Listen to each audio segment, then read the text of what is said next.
जिंदाबाद जिंदाबाद भारतीय जनता पार्टी जिंदाबाद जिंदाबाद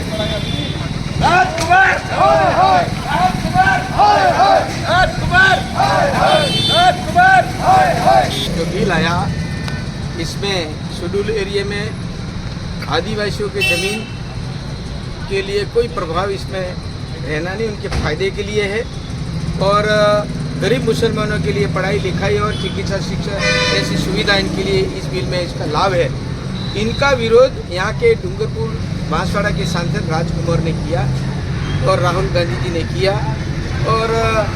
कई लोगों ने अपने क्षेत्र के हिसाब से किया, लेकिन इस क्षेत्र में जो सांसद है वर्तमान में वो इन्होंने इसका विरोध किया। ये नहीं चाहते कि आदिवासी का विकास हो, यहाँ नहीं चाहते कि गरीब मुसलमानों को ये जो अच्छा बिल आया उसके लिए ये जो विरोध में इन्होंने वहाँ संसद में बोला है, उसका विरोध किया है भारी। इसके विरोध में आज यह उत्तराखंड का कार्यक्रम किया। ये सब समझते हुए वो अपनी बात करके युवाओं को बरगलाने का काम करे और इसके पीछे भी कुछ है, समाज के चिंतक हैं, कुछ एक दो जो पेशे से शिक्षक भी हैं, वो सब अपने इस तरह की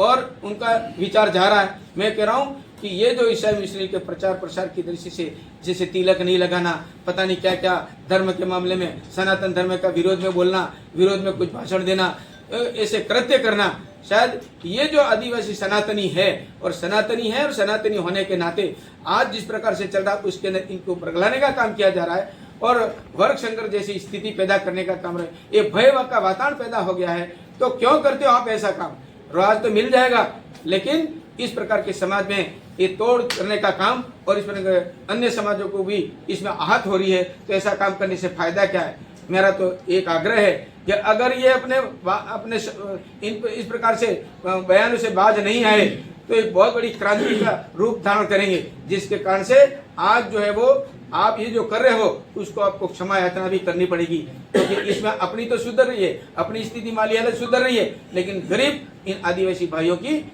ये जो माली हालत है उसमें कोई सुधार नहीं आ रहा है, उल्टा कहीं गलत रास्ते पर जा रहे हैं, मुख्य धारा में नहीं जुड़ रहे। इसलिए मैं तो आरोप लगा रहा हूँ कि ये जो वक्फ बोर्ड का जो आदिवासियों के हित की बात थी, मैं कह रहा हूँ कि शेड्यूल एरिया में चाहे झारखंड हो, चाहे वो राजस्थान हो, चाहे जिस प्रकार का गुजरात और महाराष्ट्र के अंदर जो शेड्यूल एरिया आते हैं उसके अंदर इनका बहुत बड़ा लाभ था, उसका भी विरोध किया आपने। तो फिर काहे की राजनीति करते हो?